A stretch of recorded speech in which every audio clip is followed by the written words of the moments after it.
ভাই, তোমরা গরিব ঘরের মেয়েদেরকে বিয়ে করতে চাও না কেন?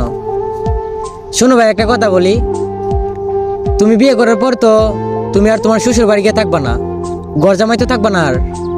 বরং তুমি বিয়ে করে তোমার বউকে তোমার বাড়ি নিয়ে যাবা। তুমি খাওয়াইবা, তুমি পড়াইবা, তুমি পিন্দাইবা, সব কিছু দায়িত্ব কিন্তু তুমিই নিবা, তাই না? তো তোমার শ্বশুর বাড়ি লাখ লাখ টাকা, এগুলো দিয়ে তুমি কি করবা? তোমার শ্বশুর বাড়ি কোটি কোটি টাকা থাকলেও এগুলো কিন্তু তোমার কোনো কাজে আসবে না। বরং তোমার দরকার একটা সংসারী মেয়ে। আমি যখন বিয়ে করব না, তখন গরিব ঘরের একটা মেয়েকে বিয়ে করব। কারণ কি জানেন ভাই? কারণ গরিব ঘরের একটা মেয়ের অহংকার থাকে না, যেটা একটা বড় লোকের ঘরের মেয়ের থাকে।